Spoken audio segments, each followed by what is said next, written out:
This is Red Moon Role-Playing.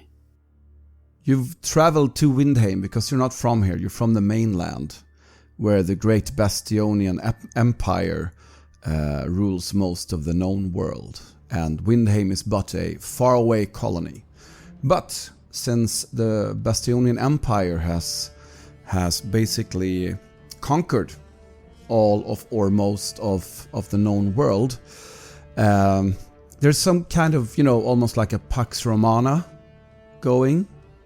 So for adventurers looking for, excitement and treasure, there's not much to do on the mainland. So therefore, many adventurous people travel to Windheim. It's a boat journey of several weeks on the very tempestuous sea. Because on Windheim, it is told, there are many treasures and dangers. So there is adventure to be found by whoever leaves the beaten path. If you go out into the wilderness, there are said to be monsters and great treasures and, adventure to be had. So you traveled to Windheim and you came to Thomson, the main city of the island, the Bastionite capital, if you will, of Windheim. Not of the Bastionian Empire, of course, but here is where the governor of Windheim reigns.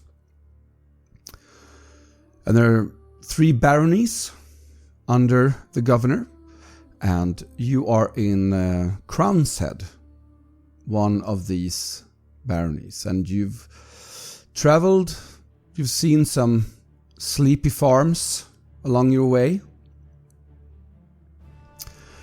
and then you spend the night in a small village, and you notice that the population in this very small village, farmers only, they all seem rather worried. It seems that the neighboring village, it seems like they've not been heard of in a while. And sure, there's not much trade going on here in Crown's Head. It's mainly a barony that supplies the rest of the island with grain. So there are, fields of grain wherever you look, and wherever you travel in Crown's Head, there's farms and very fertile soil. But still, people travel from village to village sometimes, and people seem a bit worried. You're a bit far away from the Chaldem mountains, where the southern dwarves wage war upon the Bastionites, and the northern dwarves, the allies of you, your allies, the Thimzur dwarves. And I think you, Baston, the thing with Wolfkin here in Eshfera, as the world is called, is that the Wolfkin have managed to secure kind of an autonomous region on the mainland, which is your homeland. But in exchange for that, in exchange for some kind of semi-independence from the Bastionian Empire, you all do 3 years of military service. Very often as scouts, because your nose can sniff out, whatever you need. So you've done your 3 years of military service, and once you've done that, many Wolfkin, especially those who are more adventurous, they like to see the world. So you've both come here to Windheim, you've both come here to this village in Crown's Head, and you're here looking for adventure, and you hear that the people in this village are worried because something seems to be wrong with the neighboring village. Surmise, maybe we are walking down the street of said village, looking about the villagers going about their business, seeing how they turn to one another for comfort, and I see their worried glances, not necessarily at us as coming from the outside, but there's clearly more going on. I look over at Baston, Bloodjaw, this Wolfkin that I have ended up traveling with. There's not many others that stomach the sort of business that I like to get into myself. Exploration, seeing new places, learning something new, and perhaps astonishing another person or another, earning a few coppers, doing some fun tricks, and of course sitting down by a fire. I do like the fire.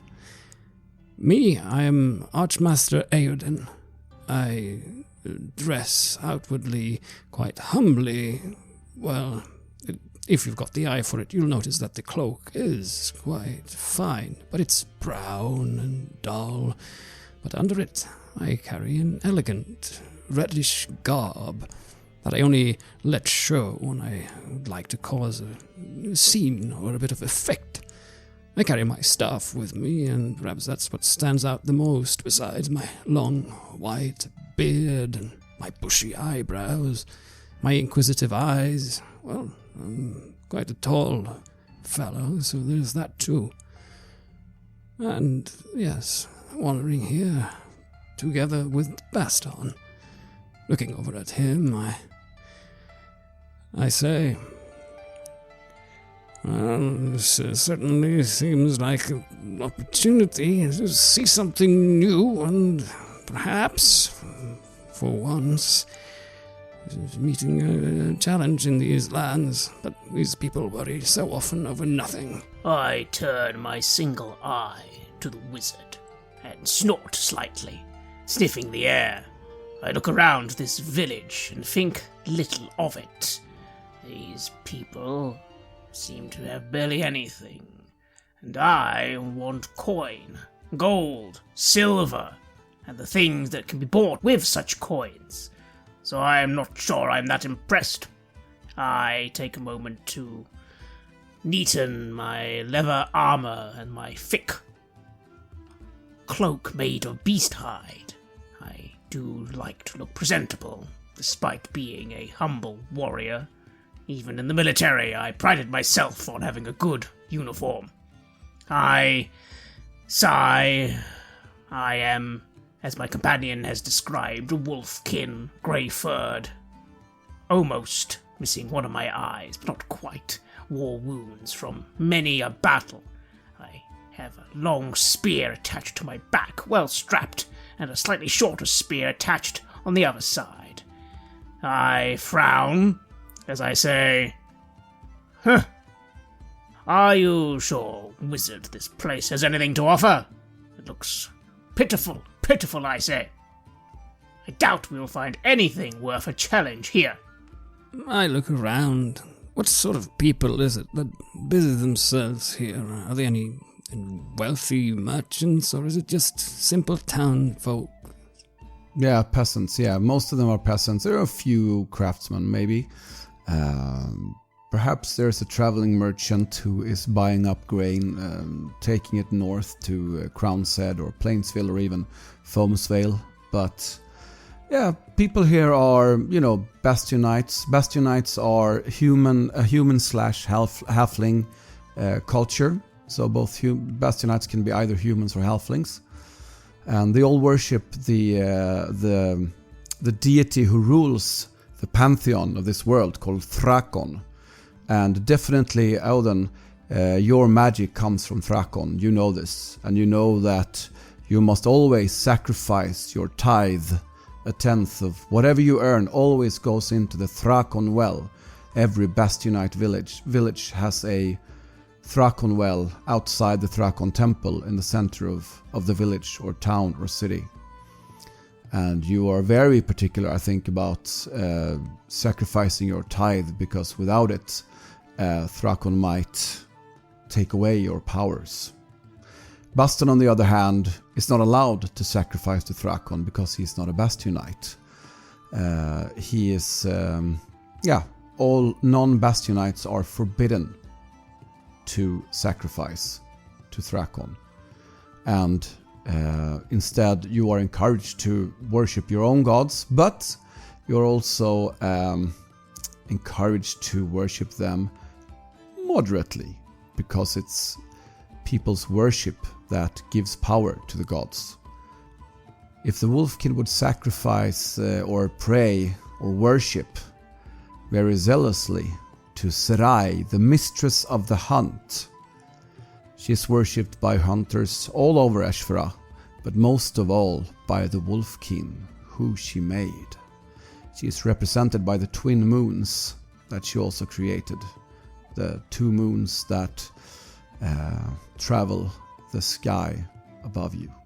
Great. And out of character, what was the name of the neighboring village? Yes, the village you are in right now is a village called Southville, and the village that no one has heard from is called Riversmeet. I look over at him and then take in the village again. And to his question I answer, sure, I am sure of no such thing. Only thing I do feel certain about is that there is little to gain from this place. I shall need to make my tithe paid to Thrakon once we reach the temple. And then we can see if there's anyone who's been anywhere near Riversmeet or heard any tidings. Otherwise, I suggest we go visit this village and find out for ourselves. Why waste time visiting when we can find out things now? You, merchant! And I point towards that merchant you described from earlier and march over. Mm-hmm. She looks up at you. She's a rather heavy-set woman with a kindly smile and intricate braids. She's a halfling and she looks up and she says, "What? Me? Who? What?" Yes, that's right. Yeah. You. Greetings. I am Baston Bloodjaw, veteran of the South. Yes, you certainly are. I certainly am. Now you seem like someone who knows things. Who in this village, this town, has the most coin? She looks about her and looks at the peasants that are in this place, maybe, sharing half a tankard of ale here while she's sitting there with a nice bottle of wine. And they're, very meager clothing while she's wearing quite a fine dress. She looks up and said, "That would be me." You. Excellent. We are here to solve your problems. We hear the village of Riversmeet is troubled. What is this trouble? Tell us now.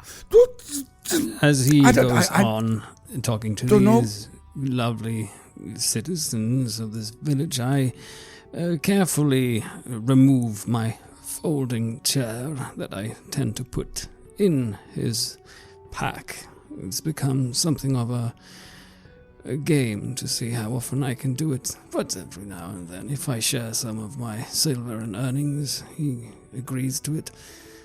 So I take that out and I set myself down to observe the scene. I do hate standing about. Well, I could do other things. If you want to solve it, that's great. That's lovely. We appreciate it greatly, Master. Sir? Bloodjaw! Baston Bloodjaw, say it proudly and longly. Master Bloodjaw. What was your question again? What troubles it? We don't rightly know. It seems like no one's heard of from them for quite some time. People are worried. Me personally, I have no business over there. Thrakon be praised. But a colleague of mine, he went there and he has not come back. He was going there to fetch 3 carts of apples, but has not come back. It's not only a day's, it's about a day's march away. And you have sent no scouts. You have not attempted to do something with your warriors. Is this village completely defenseless? Warriors? I am a merchant. I Baston, don't have warriors. don't gain anything by insulting them. If there is something that our particular expertise may do for them, then perhaps you'll be willing to recompensate our efforts. Pah! Insults! Since when is it an insult to speak the truth, wizard? Anyway, yes. For financial recompensation, the wizard and I will deal with the issue. Yes, splendid. I'm certain that the lord of this village will recompense you, or at least make sure that you get recompense for the Lady of Riversmeet. But I'm just an independent entrepreneur. You see, I don't really, and my business don't really take me there, so I can't really pay you because it's really none of my business, And she continues, and a villager nearby says, most of the guard patrols, they patrol the border to the west, towards the Chaldea Mountains, or to the south, to the Trollwoods, or to the north, where there's the mountains of the Goblin Queen. There's a lot of danger about, just not right here. We're in the center of the barony, and here, did you see the border patrol? They do such a great work that the danger never comes here. Oh, please don't tell my companion about dangerous places. You'll put silly ideas in his head. Nonsense! I have never had a silly idea in my life. I leave the ideas to you, wizard. We're not going to the Goblin Mountains just so you can howl at the moon and start hunting in caves. We just do what we are doing here. Seems much more reasonable.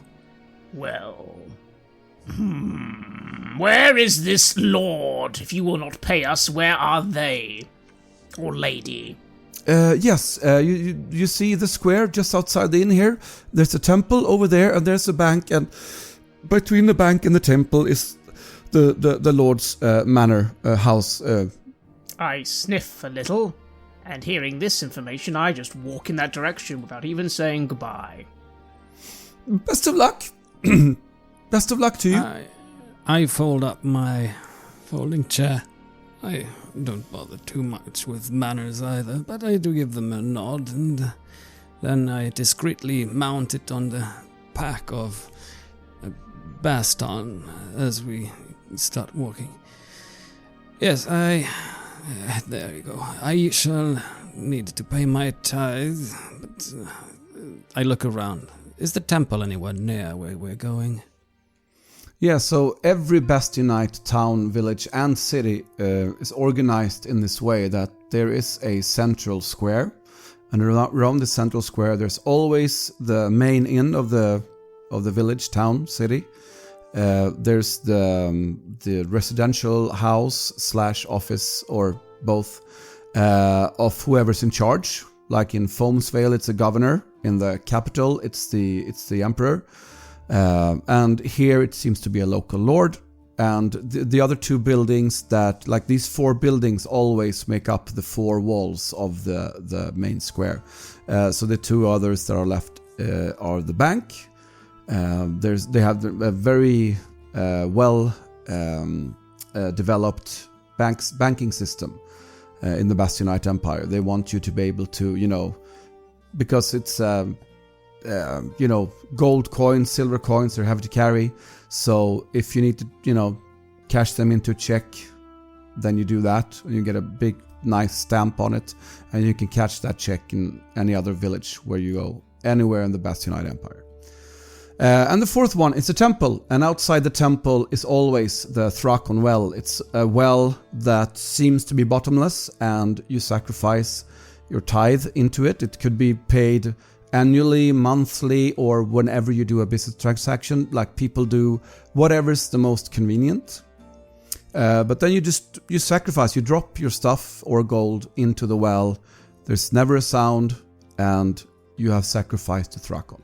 As I follow my furry companion out of the in and we exit out into the square. I look around with tired eyes at this point, and I say, "Oh, curse this uniformity. I am so tired of every place looking more or less the same. You know, I didn't become an explorer to see something that just repeated itself. Ah, there's the well now. Excuse me, I'll just go and put my tithe in." I simply grunt in response, having not really listened to most of what you were saying. The wizard, he often drones on and on about various topics I care not to understand, but I try and be polite. It's what I've heard is something you should do with wizards. Be polite. So I nod. And I appreciate this. I go over to the well. It's, the last assignment that we managed to clear out was rather successful. I got myself a few silvers, and so, not having given anything this month, I do put one of my silvers down the well, and I murmur my thanks for Drakon for letting me use his powers and standing beside me in the times when I need it the most. You feel strengthened by your sacrifice, and you feel certain that your magic will be with you, as it often is. I blow out my mustache, quite satisfactory, and look over. "All right then, my furry friend. You wanted to pay a visit to the master of the town to assure that we will get something from this, did you?" Of course, we're not doing what we did last time, where you accidentally killed those bandits for free. Well, they weren't my way, and their garbs did look flammable. They did indeed burn quite well. Anyway, come, if we speak to a lord, needs to be you who does the rituals. I suppose at that. But I'll leave it over to you after I have. Come. You cross the square and you come to the Lord's house. It's not a manor at all. You guys are from the mainland, so you are used to, lords having great manor houses or castles or palaces. If it's one thing you've learned from having spent a month on Windheim is that whatever you're used to from the mainland when it comes to Best Unite culture is also here, but always on a much minor scale. Everything is less impressive. Everything is, more meager. So this small village, the house of the local lord is little more than a, slightly fancier farmhouse, basically. And there's no guards outside. There's no heraldic signs or signets or anything outside. It's just a farmhouse door, basically, which you go up and you knock the door, and it looks like, at first when you see the person opening, you think, oh, this must be the chamberlain of the lord, but then you realize, no, this is probably the lord. And he addresses you, yes, how can I help you?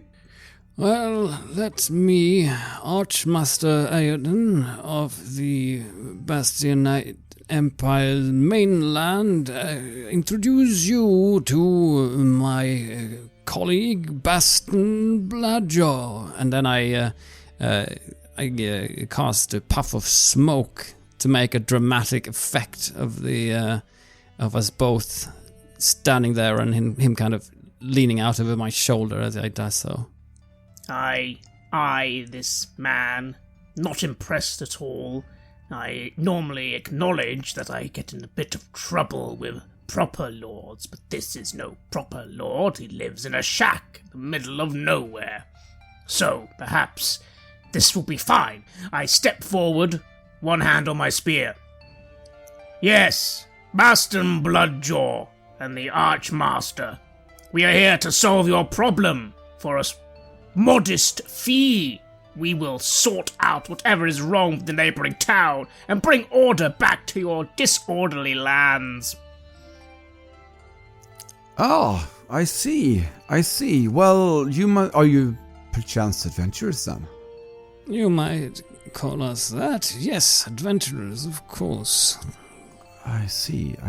Well, of course, if you would travel to Riversmeet and find out what's going on there and report back, I will give you a reward of 5 gold if you go there and solve whatever problem they have, if it's a problem they have indeed, which, we do think there's a problem there because we have not heard from them in a couple of days. I will award you with 10 gold. 11 gold. And a meal. And you have a deal. He smiles. He tries to hide a smile in the corner of his mouth, and he says, "Very well. 11 gold and a meal. I'll provide it personally." I furrow my brow. Is this normal for this sort of place to pay this much in gold? Okay, let's have a first roll here. Let's have a myths and legends roll. Let's see, I have 14 in that, but I rolled an 18. That is unfortunate. That's a fail. Maybe not worth pushing this particular roll. Maybe save the pushed rolls for more important stuff. I suppose I could give it a go with my score of 5. That is also a failure. You don't know. Maybe it's a lot. Maybe it's not. It's hard to tell. But I mean, it's a whole village that you, if so, would be, helping out. It might be so that, saving a whole village might be worth 10 or 11 gold even. I'm about to say something. Not sure if this is what I think it is, but I end up just scratching my beard for a bit and then shrug and say, "Very well. We'll set off in the moment. Anything we should know about these parts, what could happen, or anything we should look out for?" Well, that's just the thing, isn't it? That these 2 villages are quite safe. I mean, all the other villages in this barony are close to danger. We have Streamsville to the west, close to the Chaldem Mountains, and to the south we have Fordsville, very close, just on the other side of the river from the Trollswood, and Eastville by the sea. It's harried by pirates, pirate ballads, and there's the land of the Goblin Queen to the north, right. but Riversmeet and Southville. We've heard about the places and the guards and all that. This direction, is it? Points. Yes, northeast, indeed. Yes. Right. Anything you wanted to ask, my teeth-rich friend? No. We shall return, victorious, and you shall pay and offer a good meal. I am fond of... What is your best meat? Mutton. Mutton! Yes, that will do. Mutton. I make an excellent mutton stew. I'll prepare it for you personally. Good. And remember, if you are lying, there will be dire consequences. I just stare.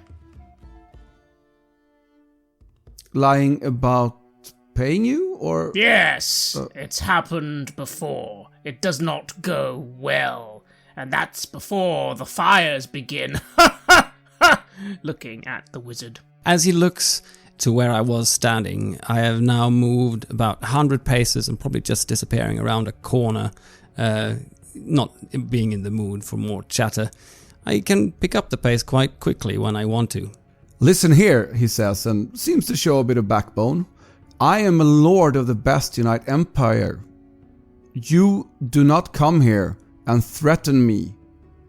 I will keep my word, as will all Bastionites, by Thrakon, And he points to the sky. Well, good. There is no fret if there is payment, and... he's gone already. We must depart. Yes. And I walk off, grumbling. Always walks off in the middle of the... Yes, and you start walking off to the northeast. They said it would be about a day's travel, and let's say you came to Southville last night and you spent the night at the inn. And that's when you started to hear these rumors, and then you heard more of these rumors this morning. So you should be arriving at River's Meet somewhere just after the sunset. Finally catching up with the wizard, I will ensure we make quick progress, and I will keep an eye always on the horizon, just in case there are any ambushes or hidden foes. Even though we've been told there are not, I care little for the opinion of these individuals who clearly don't know true battle. The fresh air of the woods, and the road just ahead of us, the way I like it. Much better than any of those big settlements that we often end up in. No matter how much the Bastionites like to brag about cleanliness, I don't care much for it. I prefer the fresh air, sleeping under a starlit sky, and then finding what's around the next bend in the forest. Don't you agree? No. You have always been a strange one, wizard. The wilds, the unknown places, yes, they offer treasure, yes, they offer glory, but then you take it back to the city, and you can sup on the many goods. Do you see any inns around here? Any taverns? Perfumeries? And I take a moment to sniff a little blue bottle I keep in one of my pouches. No! Pah! One day this'll all be civilized. And then I'll be a nice old wolf. You are quite obstinate with those scents of yours, don't you? You like buying? How much do you spend on these? A normal amount. You could benefit from some aroma yourself, wizard. Ha ha ha! And I laugh. I remove a branch on the way, almost one part of the path, and then I let it just fall on your face as I keep moving. I grunt a little, but I do not get too angry. The wizard may at times seem foolish and weak, and yet the truth is, he is not. This is the reason for our partnership. When he wields the flames, then he is a true warrior, despite his attempts to appear not so. It is a beneficial partnership. You travel bickering for the better part of the day, and as it comes to late afternoon, I would like you both to make a roll for awareness, please. A failure. And for me, it is a success. Perhaps you are distracted by your perfumes, Baston, but Archmaster Aiden, you have keen eyes, even though you don't walk very fast and you're stiff in the joints and your hearing is not what it used to be. You still have your keen eyes. And you notice that as you're traveling further and further northeast, you notice that the animal life seems to be more and more scarce. And when it comes to very late afternoon, just like the sun is coming down towards the horizon, you notice that there's no animals around at all. Do you hear that, Baston? Hear what? Exactly.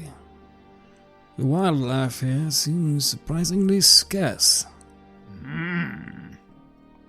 Well, who knows what that could mean? Predators, a lack of fresh water, maybe something fell hunting the wildlife to extinction. Could be. How are you with your tracking skills? I forget. I am... I look down a little. Why do I need to track anything? When you're in an army, you know where you're going, and I can see just fine. And you've always been very good at seeing things. I look around and I kneel down to look at the forest floor and places, a bit on the side of the path. Is there any way I could use either bushcraft or beast lore to try and figure out if something strange is moving in these parts? You kneel down and you touch the soil and you try to, think of what lore you know. And as you do that, you realize that there is something moving here. But if it's an animal, it's the strangest animal you've ever seen. It has these little wings, almost like shrunken wings, that does not carry it. So instead it is like hopping along in front of you. And it seems to be running, almost on all fours. It looks almost like a bat with the wings being too small and the head being, elongated forwards. And it seems to have, sharp teeth. And you hear it just making these little noises.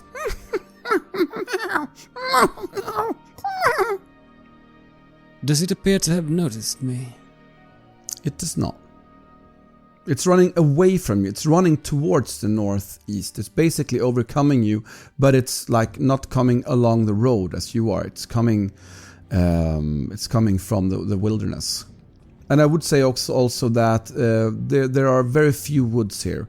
It's open plain because it's farmland. But there is, a glade here and there. So let's say that you're in a small glade at the moment. And in the plains in front of you, this creature moving quite fast towards the northeast. Would it be in range of any form of, let's say, Baston's throwing spear or a spell that I could use? Or is it too far off? Yeah, let's say that it's about 30 meters off, which would bring it in range of both a throwing spear and a spell. Sure, if you act fast. All right. I quickly say, there, 30 paces north, on the field. And I would like to try and cast Pillar to try and shove a pillar up from the ground and maybe isolate it up there. If it can't fly, then it should be held there. Power level 1 or? 3 meters. No, 3 meters is quite significant height. I'd probably be happy with that. I'd say power level 1. This creature is maybe not even a meter high. Yeah. No, it wouldn't like falling from 3 meters, I think. Yes, I succeed. So the creature must make an acrobatics roll to avoid falling off the pillar, basically. If it falls off, it takes damage. Yes. Okay. And perhaps that will give us a little bit of time to catch up with it. Either that or Baston throws a spear at it when it's up there. Don't know what he's up to. It actually falls down, so it does take 2 + 4. It takes 6 points of damage. And it screeches. It screeches as the pillar goes up, and it screeches even more as it falls down.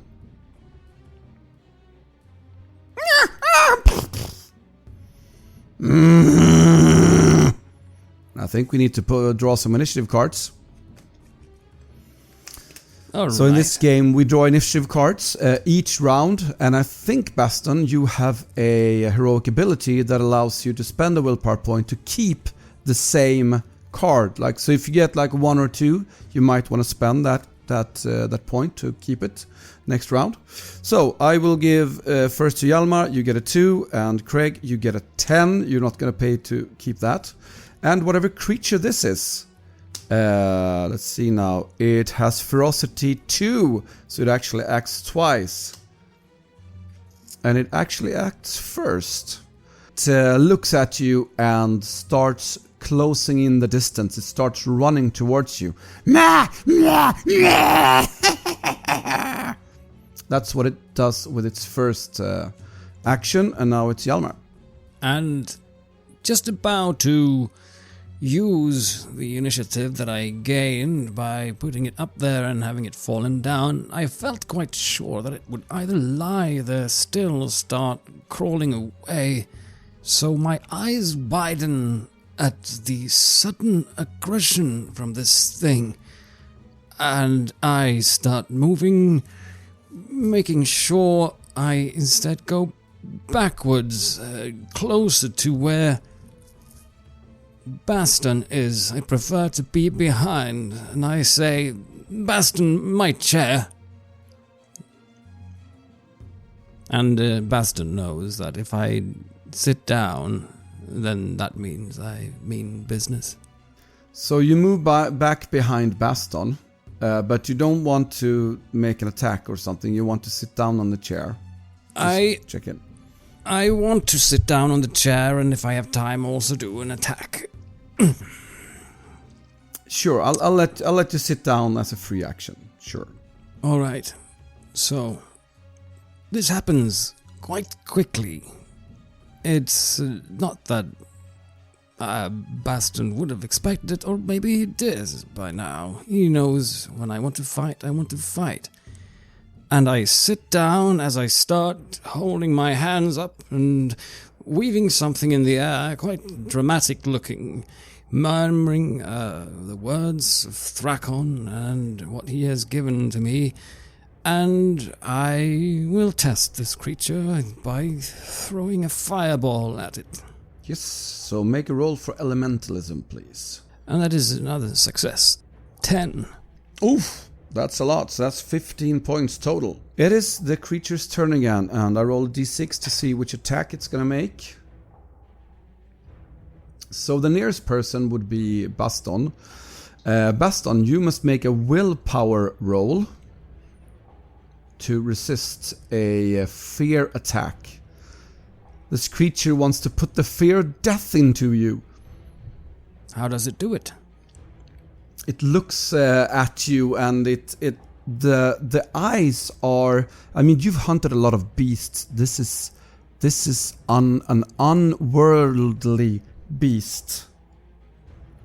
You've never seen anything like it, and the sheer ferocity of its hatred towards you might put you off. We'll see. It certainly might, but I did roll a 12 under my 13. There you go. Then you resist it. Indeed. And it's your time to act. It is 18 meters from you now. It is troubling, perhaps, that the flames and pillar have not done more damage. Perhaps, finally, this is a true battle.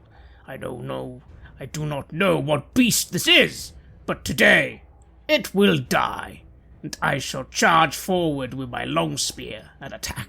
That is a 12. I succeed. You may roll your damage. That is a 3. A 3. Okay, so only 2 more points of damage as we go into the second round of combat. Hjalmar gets a 3, Craig gets a 9, and this monster entity gets a 4 and a 7. So you're first, Hjalmar.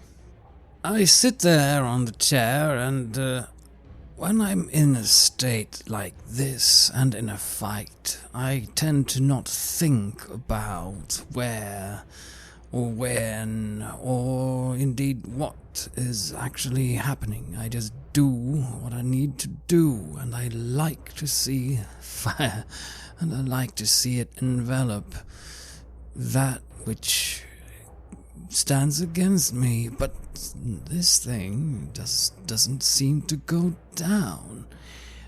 I will say it looks rather hurt. It looks quite hurt. I think to myself, seeing as it's been singed and falling down, but still coming at us. Well, let's see if I can make it go up in flames and smell that sweet smell.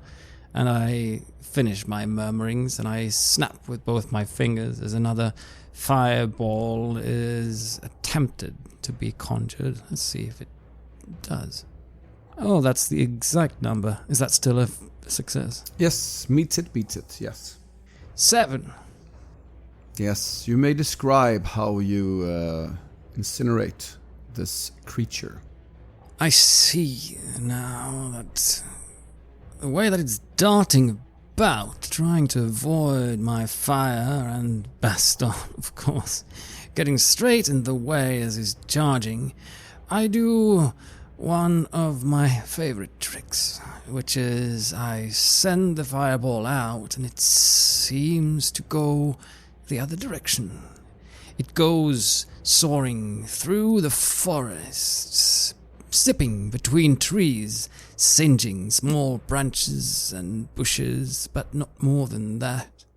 As it then, just as it arrives at Baston and seems to be raising, it gets smacked right at the side of its face with a hot singeing ball of flame, knocked spinning around to the ground.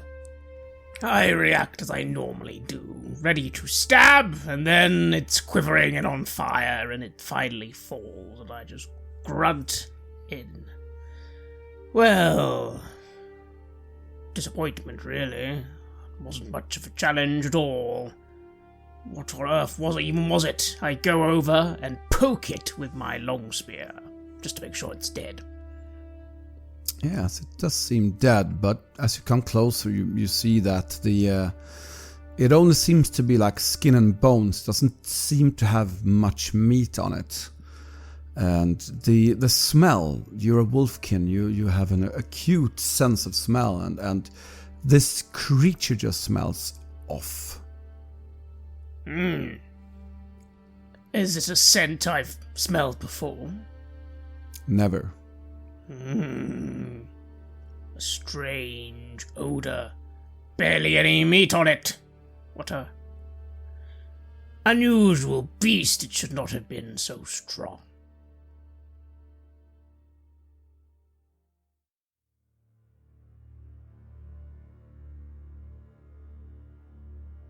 You have listened to an episode of Red Moon Roleplaying, where we play Dragonbane by Free League Publishing, and an adventure seed from the Windheim Companion by Nordic Skalds.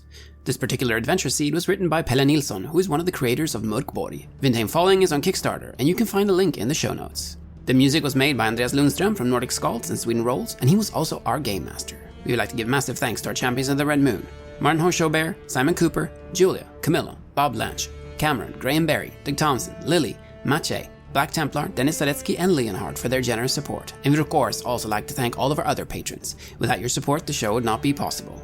If you want to support our work, please check us out on Patreon. You can get access to bonus campaigns for Cult of Divinity Lost, Call of Cthulhu, Blade Runner, Warhammer Fantasy Roleplay, and Warhammer 40k there. And you can also get early and raw access to all of our recordings, and hear your name read on the show as a champion of the Red Moon, as well as even play some Cult with us. Most importantly, that support is what keeps the show going, so do check us out there. Thank you again for listening, and remember that darkness is on the move and chaos is spreading.